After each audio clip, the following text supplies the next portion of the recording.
front of you is not going to back up into you. And so I was very happy to see the wonderful job that the street department on last Wednesday, I believe, last Tuesday or Wednesday. My husband and I met with some friends at El Rialto, and on our way there, we met up with Christy Rodarte from the street department and his crew, and they were very busy putting things together and moving the porta potties around and making sure that they were well distributed and all of that. So they stopped to visit with us and filled us in on everything that they've been doing. And I really appreciated that. And it was nice to meet some of the employees that I had not met from that department before.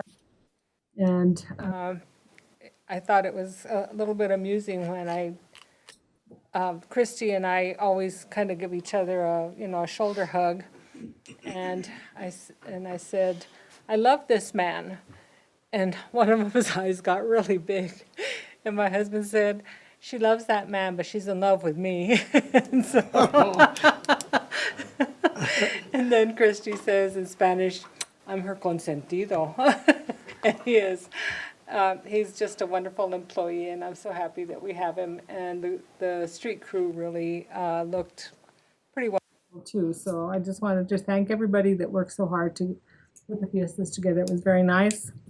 We were able to watch the fireworks display from our front yard, so that was also very nice. We didn't have to go anywhere. And so, all in all, it was a very successful fiesta, and I was happy to see the crowds at the park. Thank you, Mr. Mayor. Thank you, Councilor. Councilman Pacheco. Thank you, Mr. Mayor. First off, I would just like to say thank you to the mayor, all the other members of the council for your participation and our visibility over the course of the 4th of July weekend. Also to our city manager, I saw you quite a few different events.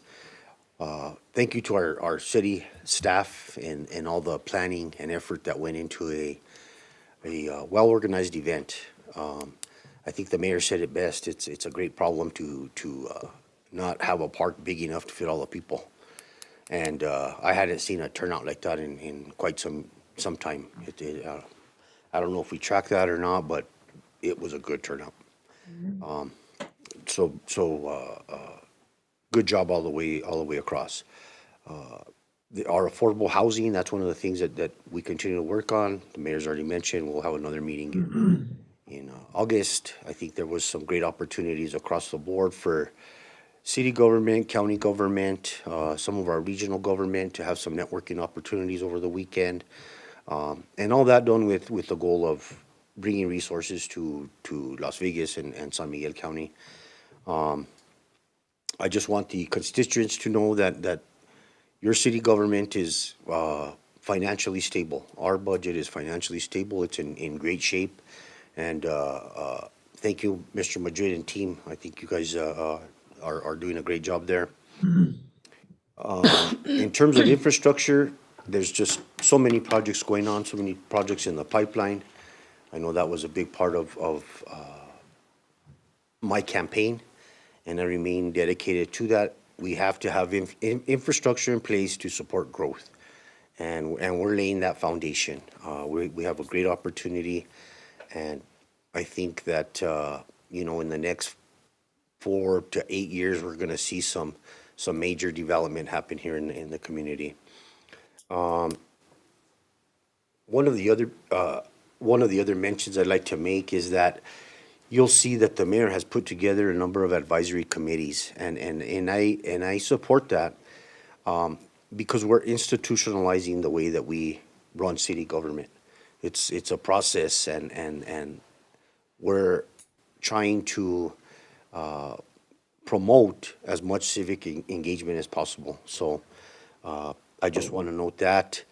I also want to note that because I've heard some comments, but again, I just want to note that our water has been tested. It is safe. I drink it every day, and remains some of the best water in the state in terms of what the testing shows. That's what the data shows. That's indisputable. So One of the other things I'm committed to is also just trying to support and provide the resources necessary. Not that they're not there, but support as much as we can code enforcement and how we have that process happen in the city of Las Vegas. And that's my update, Mayor. Thank you. Thank you, Councilor Pacheco. Councilman Olivari? Thank you, Mr. Mayor. Thank you, Mr. Manager. Thank the staff for the smooth 4th of July. I always say, I've been here all my life. 13, 14, I was out in the park. It was dirt park. We come a long ways, People talk about that. People love that. The 4th of July is a big event for them. We get people from all over town, all over around the city. They're so happy. The staff and the city manager and the council made a good job, very good job. And the things that we gotta keep doing this forever and ever. This is never will end, never. The only thing right now, we're getting the monsoon season in, and we're getting a lot of weeds, Mr. Manager, around our stop signs, around our city. I know that the city staff's a little busy, but now we can concentrate on some of the streets that need to be taken care of and looking at. If you could go around our wards and look at that. We're working on streets. We're working on Ward 1, Ward 2, Ward 3, Ward 4. Rodriguez, there's so many things that we're working on. People start looking at that, and that's what they want to see, a little improvement, and we're doing that. I want to thank everybody that's being involved and doing what they have to do and what we have to do. It just takes a lot of time, and it takes a lot of money. And things that we work with, we try and do it day by day. I want to thank everybody. Thank you, guys.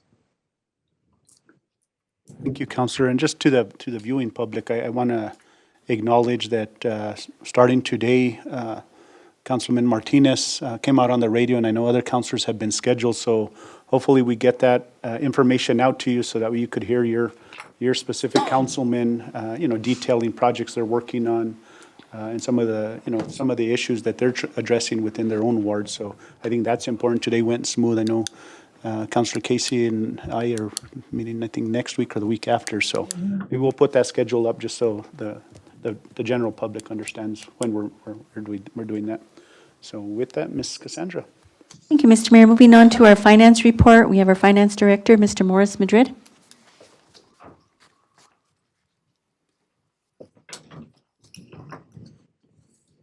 Good evening, Mayor and Council.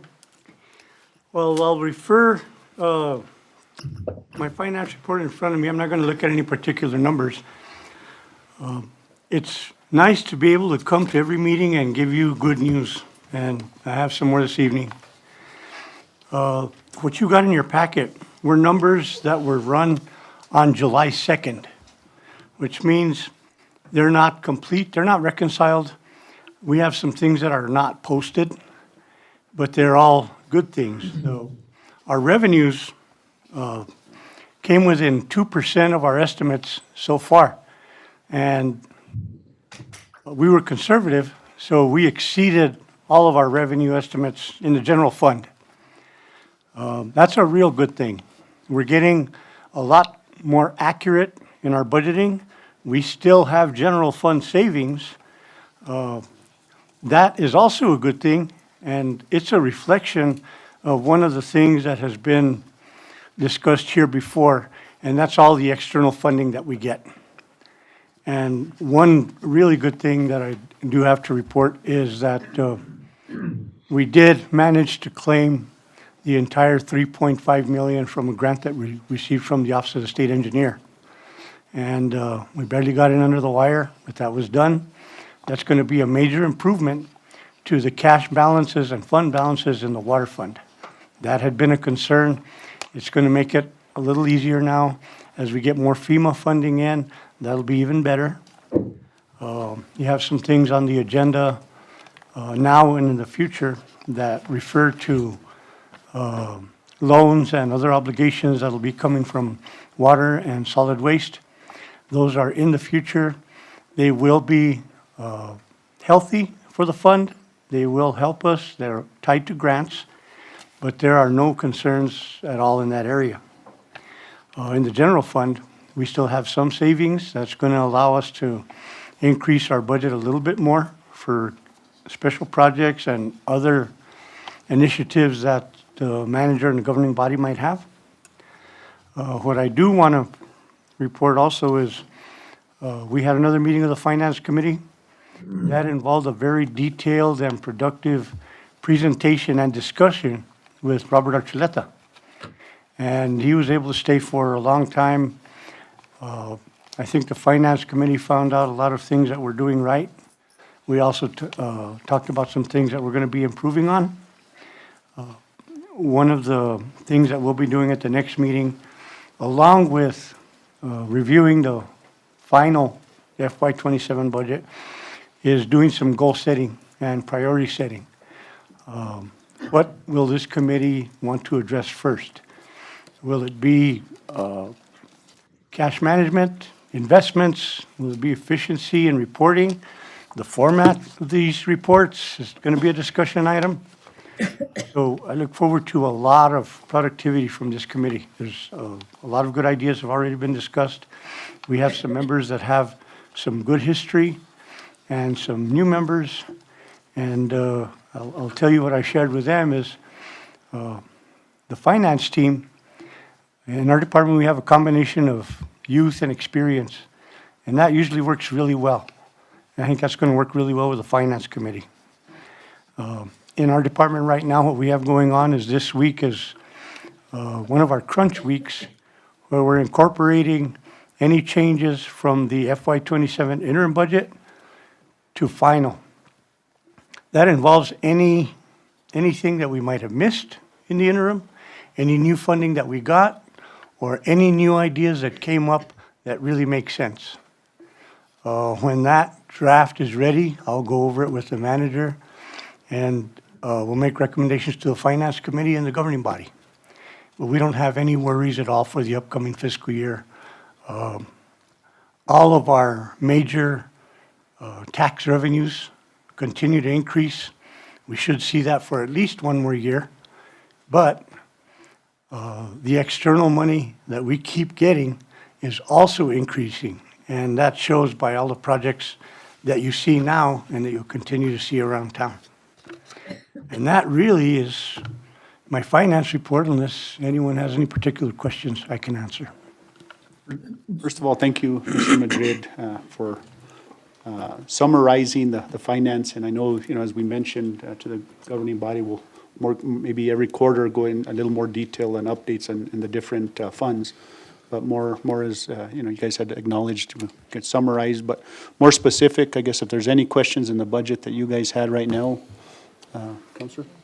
No, Mr. Mayor, if I may, I just wanted to ask a question in reference to lodger's tax and its impact, with 4th of July fiestas and so forth.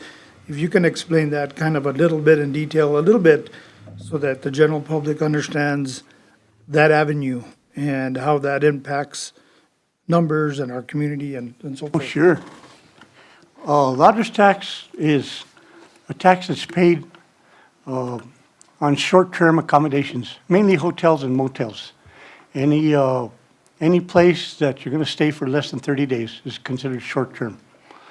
Now, that percentage goes into a special fund that the city can use to promote or provide special events. The intent of lodger's tax is to collect that tax to create destinations or events or things that put heads in beds. That's the main theme with lodger's tax, is heads in beds. The way that relates to the fiestas is through the recommendations of staff and the recommendations of the Lodger's Tax Committee and the incorporation to the budget. Lodger's tax pays for all of the entertainment, most of the overtime that's required by police, fire, and sanitation. Other departments like finance, we absorb a little overtime every year in the interest of that.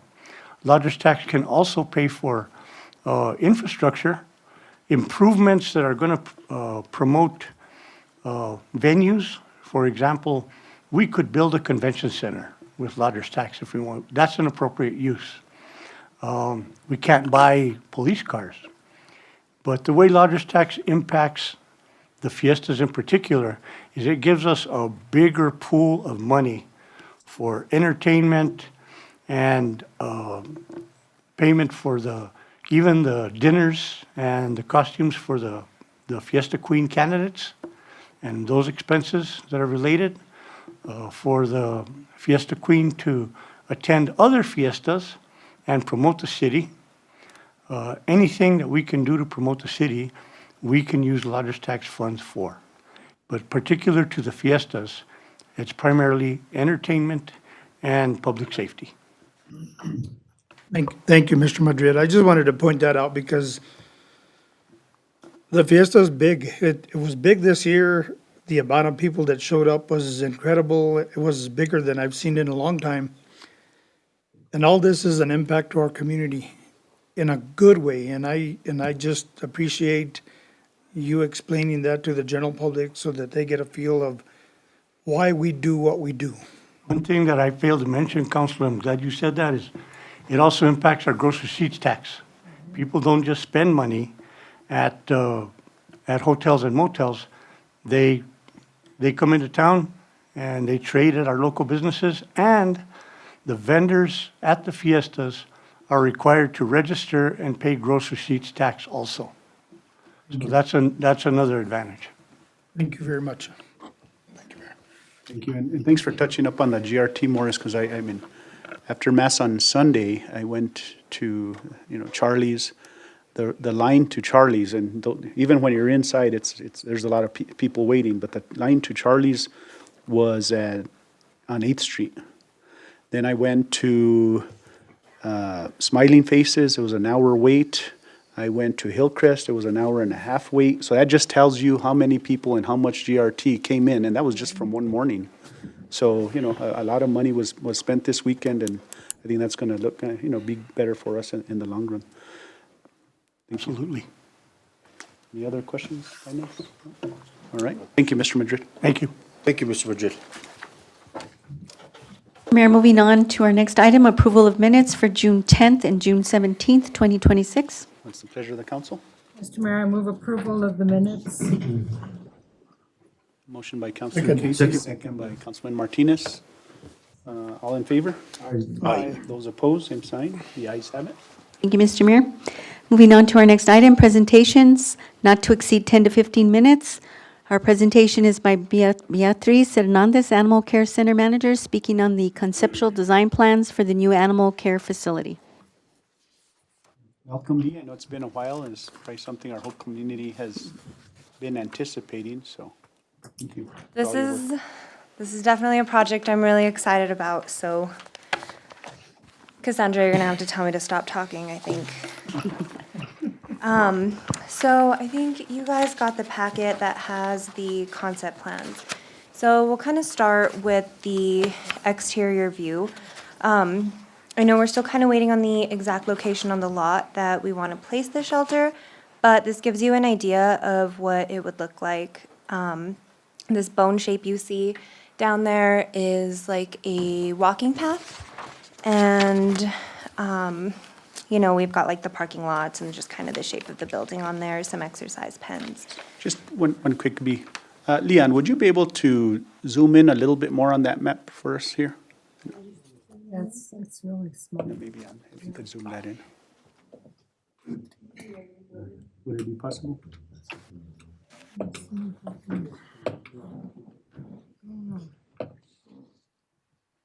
Can't even get the. It's a little better. Thank you.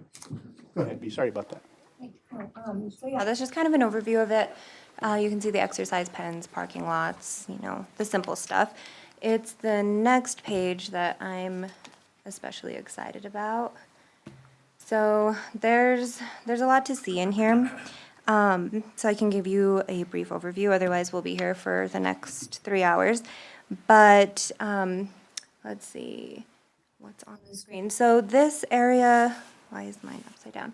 This area on the top left, that is not something we want to do right away, but it is a layout for a medical clinic so that we can hopefully expand one day and have our own vet on staff and, have more job positions available for vet techs, maybe eventually have sort of like a teaching style vet clinic because we have a lot of people who want to be vets locally, but there's not a lot of places for them to expand on that.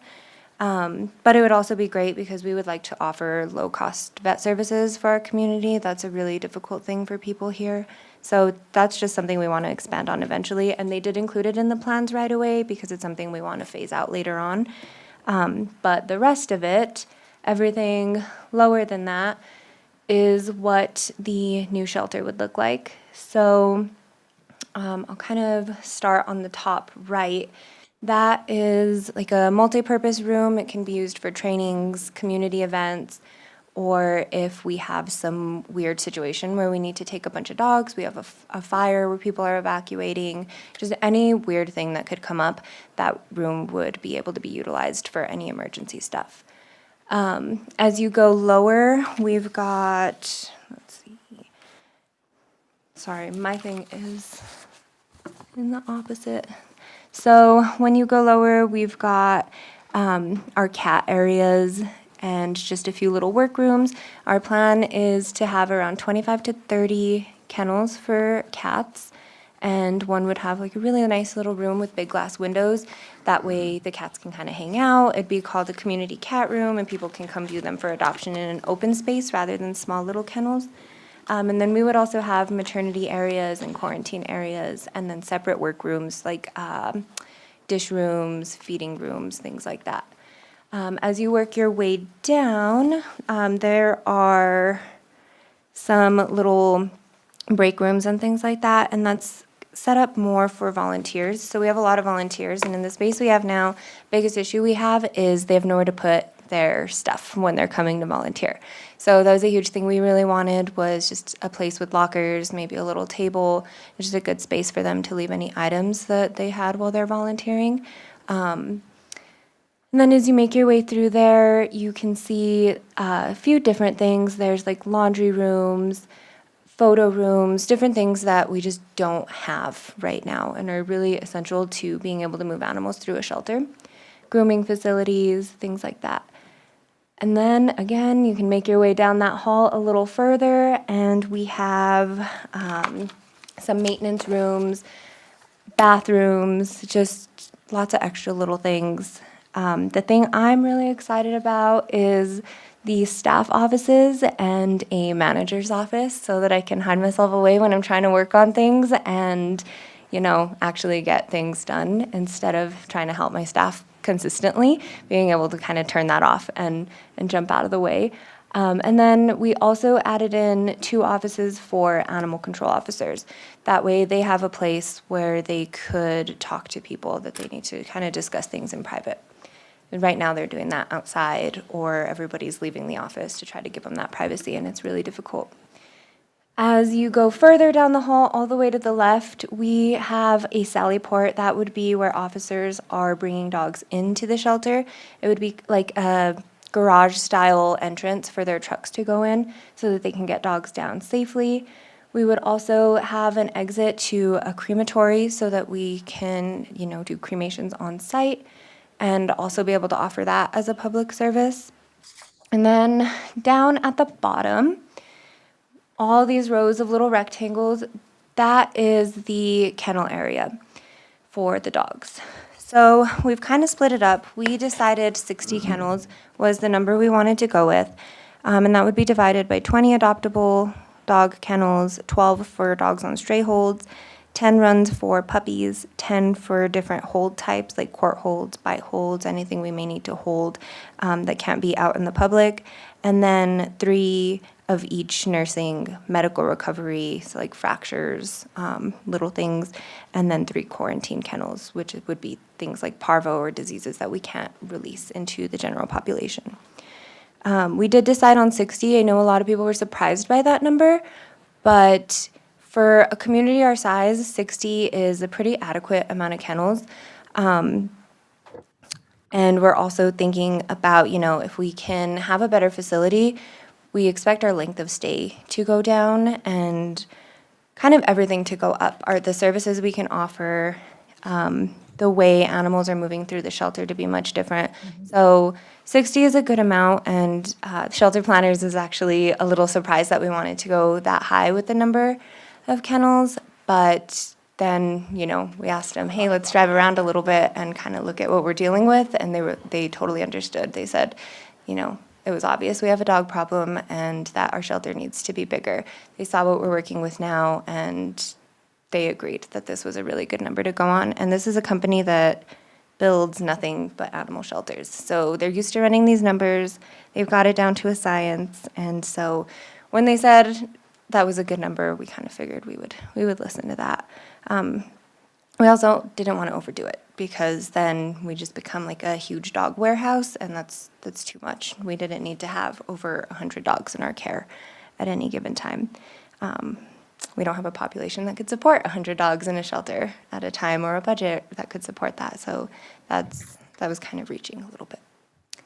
The next page that you will see, or I think, okay. So this is without that vet clinic included. This is the estimated cost of this project. It does include furnishing the entire building, from everything to beds and bowls to the bigger stuff like kennels, fences, all of the things in between those.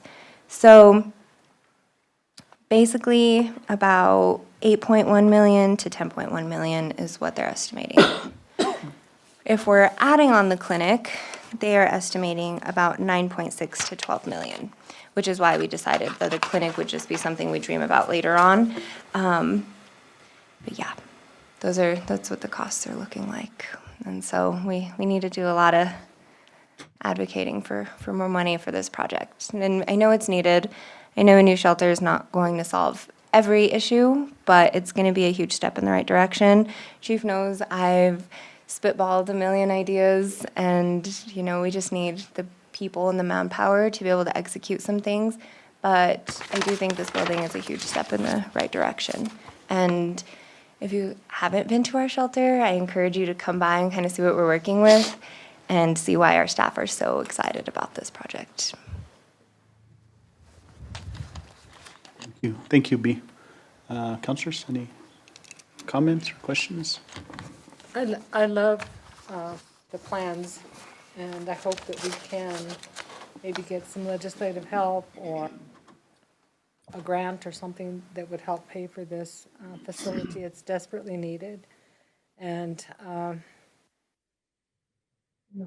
we not only need to treat our animals better, but our employees that work with the animals also need to work in a place that is much better equipped and more functional than the shelter that we have now.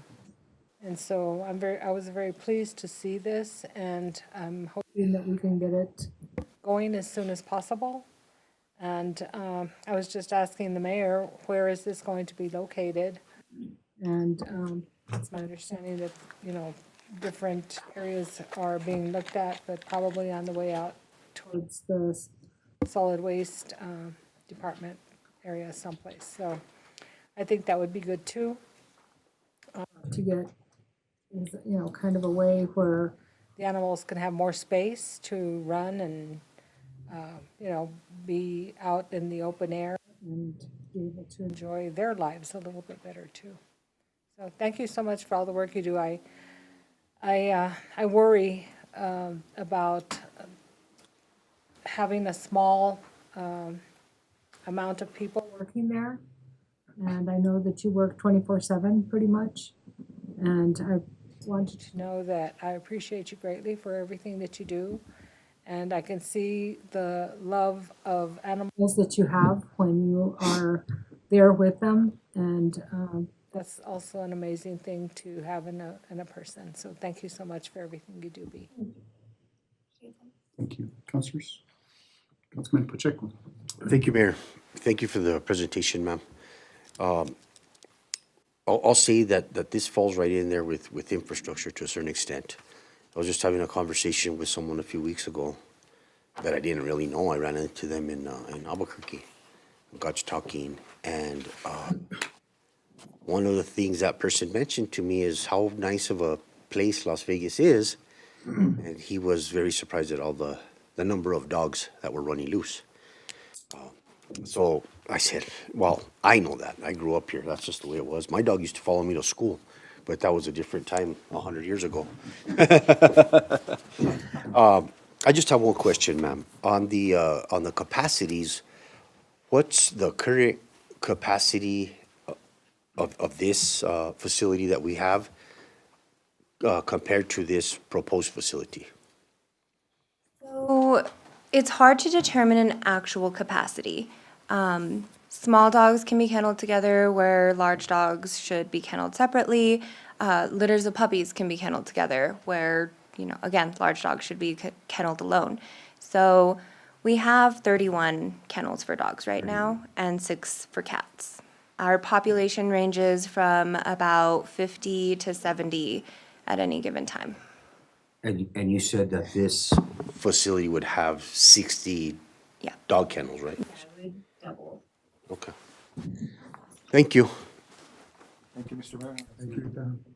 Good job. We're always needing a big facility for our animals, especially when they're, at this time of year, they're out, we're having baby puppies and having them over town. But we've been working on this facility for a lot of years, and it's taken a lot of years to take care of it. But we're working on it. It's gonna get done. We're not gonna have too many dogs out there. Because you could say Ward 1, Ward 2, Ward 3, Ward 4, you go all over, and there's dogs running around. People take care of them, but they don't take care of them the way they're supposed to, and that's where you come in and help them out. I just want to thank you for all the work, and the staff for all the work that they're doing. Thank you. Thank you. Mayor, Councilman Martinez. thank you. Mayor, I kind of had a few questions. What part of this design where are we at with the design? Is it 50% complete, 80%, 90, 100%?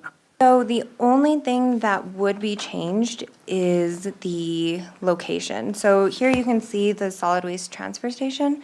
So basically, we just need to decide where on the lot we would want the shelter to be, and that would be the only thing to change. So it may kind of move some things around, like the location of the dog park or the exercise pens, but everything that you see on there is how we've set that we want it to look like. So what I kind of look at is a few things. I'm trying to, the ratio of dogs that we receive from the county versus the ratio of dogs that we receive locally is kind of a factor. And I know those things need to be worked on with the county, and city council needs to sit down with the county and draft up an MOU that's feasible for our animal shelter, because you're caring for that animal shelter, and we don't have control sometimes of the amount of dogs that show up. So that's kind of an important piece to me. The other important piece to me is, yes, the location. I'll tell you why. The location's important. When I see a building going up in any place, I look at the infrastructure that it takes to get utilities and services to that location. What kind of vision? I mean, you've been with the city and the animal shelter for some time, but what kind of vision do you have as far as, I mean, location might be already selected and that's fine, but what I'm trying to say is an animal shelter, should that be in the vision of the community where they can say, hey, look, that's where where it's at, and it's at a good location. Right now, it's next door to City Hall, so it's easy to, to identify that area, but moving forward with a new investment, and of course, this project would be a number of phases to get to the right funding ability to be able to complete this building, because it's an awesome building, but it would take probably $8 million or more to get this facility completed. I'm just looking at all those things, I'm questioning in my head, all the possibilities of water, gas, electricity, pavement to get to it, all of those things, how impactful that would be to people that work there, you guys that work there, okay? So I'm always thinking of that kind of stuff. It's a little bit in a different, way of thinking, but if you put a dog park 25 miles out of town or a dog kennel out of town, it's not feasible for the city to operate that. You know what I mean? It has to be within reach. It has to be visible to the public, or they know where to take animals or adopt animals from, and those are the things that I respectfully. I guess I want to pick your brain on some of those things. So that's why I'm mentioning all these things, because I think they're important questions, and you don't want to be secluded. You want to be in an area where it's important for you to be available to the general public as well. You know what I mean? Yeah, and I can touch on that a little bit. We talked to Shelter Planners of America about that as well. We were a little worried with being out of the way or being too centralized like we are right now. I mean, our dogs don't get a break where they're at right now. If anybody's heard the sirens pass by when, the police are passing or the fire, it's obnoxious, and our dogs are howling for 10 minutes Freaking out, yeah. afterwards. We have the train on the other side of us with the tracks, and it's spitting up rocks, and it's really loud, so that drives our animals crazy. And not only that, I've been at council meetings and the dogs are barking like crazy, or I come talk to HR and I can just hear the dogs going crazy. So I feel bad for the people who live on Railroad and they're living right next to that. So that's one reason why I wanted to move us out of, this. Of the city this limit, super- maybe. Yeah. But we also looked at some other shelters. There are places like the Santa Fe Animal Shelter, for example. They're pretty out of the way, but they have a great program. They have a lot of animals that come through their doors. It's city and county animal control run through there. It doesn't seem like it's a huge problem for them. I did talk to some of their officers when we were looking at their call times and how long it was taking them to transport. I mean, they do have more officers than our community does. Staffing, yeah. But they said it didn't really affect numbers or anything the way that, we thought that it would. We also talked to some shelters that are more centralized in city locations. So Longmont Animal Shelter in Colorado, for example, they're right smack in the middle of Longmont. And they said it's really difficult because if a dog gets away or a dog is fearful, they can't take it outside of the building. And so it's really difficult to be right in town with So there's all the things issues that are either way. I happening. mean, there's pros and cons too. Yeah, but I do Okay. think being a little bit out of the way is better. If we have good signage and we are advertising that we're there and, having more of a community presence, I think it'll kind of mitigate any issues of the distance. Well, I'm definitely excited. I enjoyed the presentation. I've looked at all the information. You've got good plans moving forward because you're considering veterinarian services. All of those things there are so important to have down the road. Of course, you gotta have the staffing, to follow that, of course. That may be something in the works for 5 years or something down the road. I don't know. Anyway, but you're at least including some of those ideas into this plan, and I appreciate that. And I think it's a good plan. I'm excited to see something like that break ground in our community. But we also got to make sure that us as a council are aware of how the MOU works with the county. And, we hear stories, us as council, we hear stories about people bringing animals from other counties and just dropping them off here. So, we want to try to prevent that as well. So it's nice to be able to take care of ourselves first, then possibly the county second, our county. So moving forward, I want to make sure that, we're always got a grip on Las Vegas first. Definitely, and I think about 2/3 of our population come from inside city limits, and about 1/3 come from the county. So It is a significant amount of animals, but most of our animals are coming from the city. So really, we need to focus on, the issues that we're seeing here and figuring out how to mitigate those. And I think, just starting here and it'll expand out. Well, we appreciate the presentation and, I'm looking forward to see something like this take place. Thank you. Yeah, I had a couple questions. The first one, I think you kind of answered, and I was just wondering, do we have data on intakes for that? Like, when either their citizens bringing them in or our animal control bringing them versus when the county animal control? Do we have intake data? Our software system will break things down, and there's so many options on how I can break down what's coming in and how they're going out. So I have to play with it a little bit every time I go in there and I try to run those numbers. But I do kind of pick on county animal control sometimes and have to pull those numbers and be like, guys, look, this is a lot right now.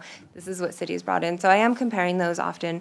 I just need to mess with it to really be able to I know break it we've down. had, discussions about maybe going back to the table and discussing the MOU. I know our budget's over 500,000, this upcoming year.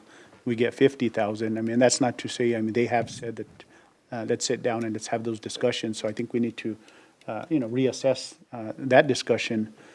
But going next to the design, Chief, do you know how much we've spent so far on this?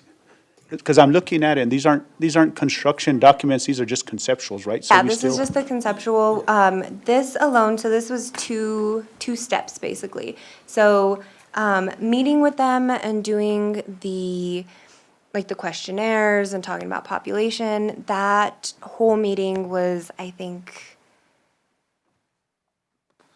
12,000. And that was for them to come down, look at our area, do everything, and then start drafting this up. Then from there, we did the second part. So in total, we spent about 27,000 on this, from start to this point right here. And the reason why, and I know we had talked about the clinic, but I'm looking at the conceptual design here. And my big thing is, it's gonna be many years before we can get $12 million even from the legislature. That's just the reality of it. So I was just wondering, when we get to construction, is there a phase that we know what the priority are, is the kennel and offices, quiet time, but the way it's conceptually done, I don't see how they could phase that into one phase, let's say a $3 million project. I think 3 million is probably something that we could really achieve, in my opinion. They did design it so that when we move into the next step, once we know our exact location, we can start looking at how we want to phase out each project and kind of design things. And they would want to touch base with us and kind of see what's the most important, where we want to start, and work with us to kind of come up with a way to do it in phases. Do we know more or less once construction, we paid 27,000. By the time we get to construction documents, is that kind of what we were anticipating, that much cost? So, yes, that's correct. We were anticipating around that much cost. But one big thing that we are lacking on to finish this conceptual design is a true location, so we can move into construction documents. And then once we finish those construction documents, we should have enough money to start investing into that property and laying down maybe road or concrete work on that first phase. And they did design it so that way we could phase out the project. We do have short time on some of the money, so we do need to move forward as soon as possible on locating the exact location, so we could get the construction documents moving on it and start spending some of that money, and really show that we do have seriousness in moving forward on this project. So when we do ask for those extra funds, we at least have some foundation laid. I do agree with B. I've gone to, just as a matter of fact, just recently, probably about a month ago, to the Santa Fe shelter. There is no paved road to it. It's a dirt road, probably about 5-10 minutes away from the city of Santa Fe. So it's, to me, I don't think we should invest in, paving roads or, I think with what's there and maintaining with other proper millings or whatever it may be. But I just, in my opinion, we need to really look at a 3 million tag for a first phase. I know we have 750,000 minus whatever design, but I think that's achievable in a first phase, because it's going to be very difficult to come up with 12 million. 8 to 12 million is going to be be difficult. I think that's just somewhere we should start at too. We want to build something. I think the people want to see some type of construction and make sure we phase that out, so, thank you. Mr. Mayor. Councilman Pacheco. Yes, Mr. Mayor, I think you had a good point in terms of the data. And I think if we're going to engage with other governing bodies, that's going to be very important, so we can show a true breakdown of cost. So, B, if you're able to get us the data over the last fiscal year of those that were dropped off willingly, right? Those that were brought in by city animal control, and those that were brought in by county animal control. I think that would give us a good starting point as to, in terms of the resources, how those percentages were spread out. So when we have discussions, we have a starting point. I think I can split it up between found animals by the public in both city and county, animal control within city and county, and then I need to see, we do owner surrenders sometimes, so I'll need to see if those are something that I can split up by jurisdiction. Okay. If not, we'll put in the work to figure it out. One other just comment. I like the plans. I think it's a great concept. I would recommend that maybe, I don't know how big the city property is out there, but you know, by the Santa Fe animal facility, they have a dog park out there. So I think it's being proactive on the city's part, like make something for responsible pet owners to be able to take their animal and let them loose and run around and stuff like that. That takes a fence and some property, so I think that's something that maybe we consider as a low-cost part of this plan as well.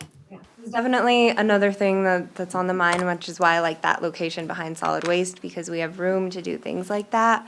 I just want to do a safer version of a dog park. Most emergency vet visits are because of dog park fights.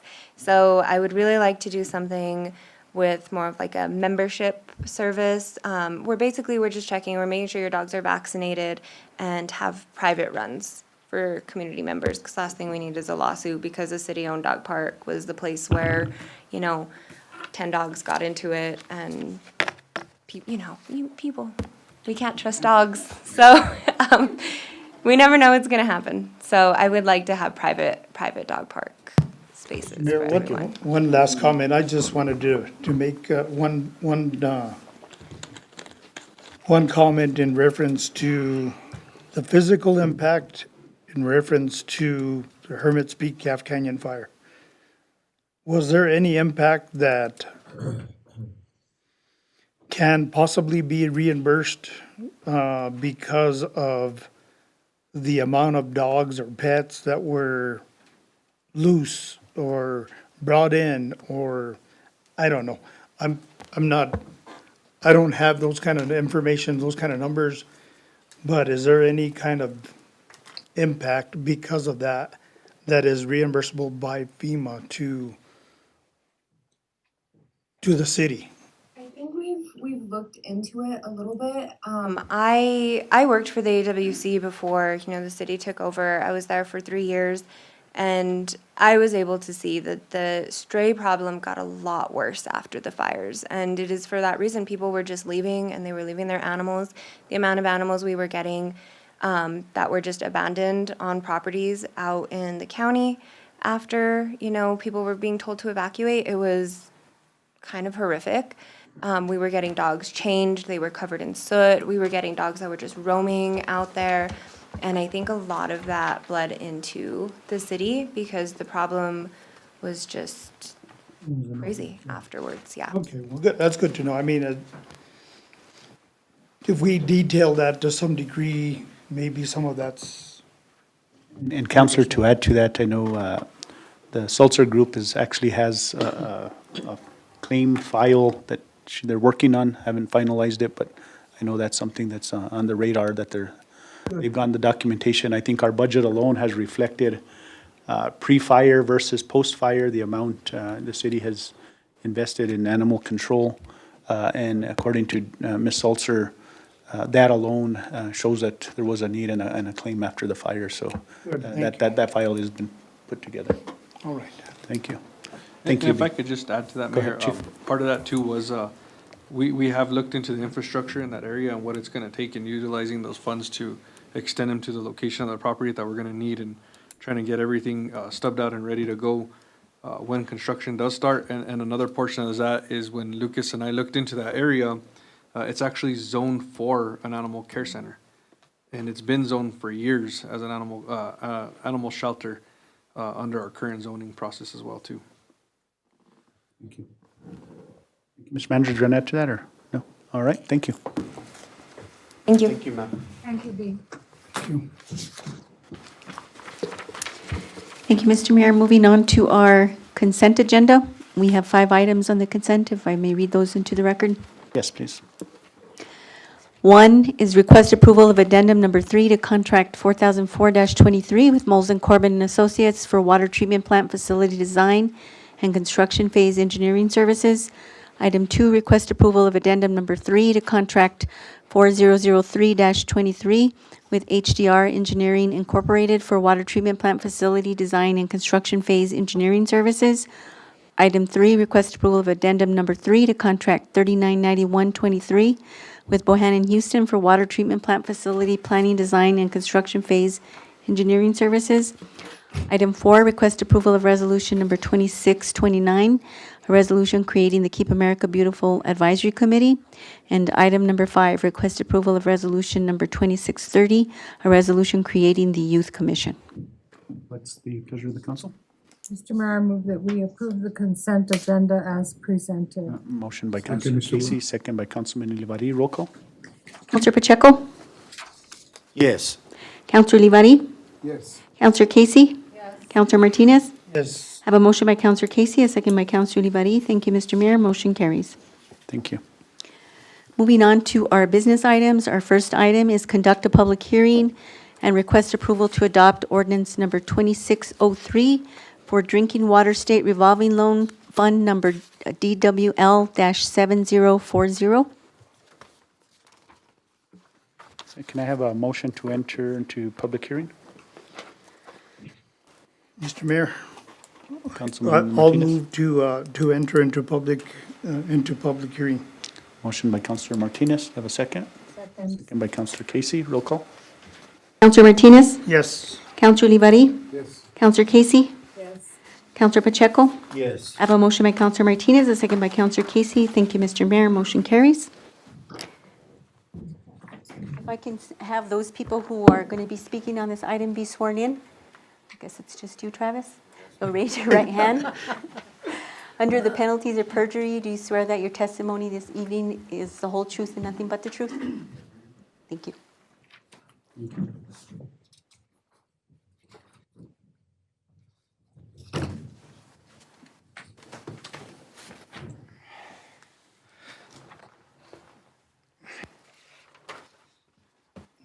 Mayor, Council, I stand for any questions on this.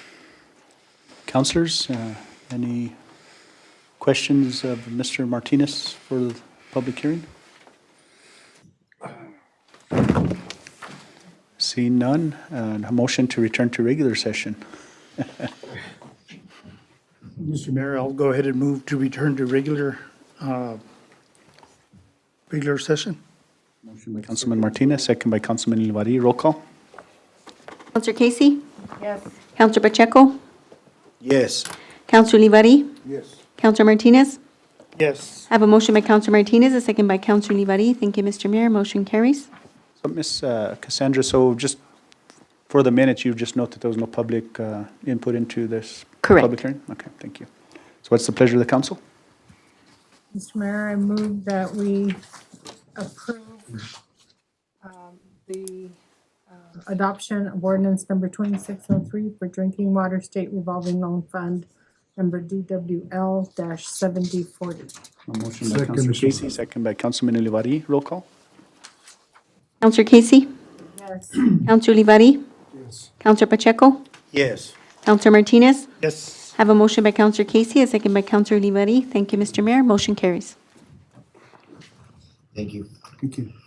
Moving on to our second business item, request approval of resolution number 2631, A and B, to accept a grant offer in the amount of $141,151,000 and apply for a match waiver for fiscal year 2027 Road Fund Cooperative Agreement administered by the New Mexico Department of Transportation.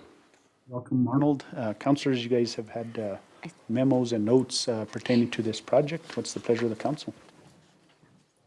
Mr. Mayor, I move approval of resolution 26-31 A and B to accept a grant offer in the amount of $141,151 and apply for a match waiver for fiscal year 2027 Road Fund Cooperative Agreement administered by the New Mexico Department of Transportation. Motion by Councilor Casey, second by Councilman Martinez. Roll call. Counselor Pacheco? Yes. Counselor Livari? Yes. Counselor Casey? Yes. Counselor Martinez? Yes. I have a motion by Counselor Martinez, a second by Counselor Casey. Thank you, Mr. Mayor. Motion carries. Moving on to item number 3, request approval of resolution number 2632, A and B, to accept a grant offer in the amount of $280,249 and apply for a match waiver for fiscal year 27 Municipal Arterial Program administered by the New Mexico Department of Transportation. Pleasure of the council. Mr. Mayor, Councilman Martinez. I'll move to approve resolution number 2632AB to accept the grant offer in the amount of $280,249. Second. Martinez, second by Councilman Pacheco. Roll call. Counselor Livari? Yes. Counselor Martinez? Yes. Counselor Casey? Yes. Counselor Pacheco? Yes. I have a motion by Counselor Martinez, a second by Counselor Pacheco. Thank you, Mr. Mayor. Motion carries. That concludes our business items. Mr. Mayor, I move we adjourn. Motion by Councilor Casey. Second. Second. Means adjourned.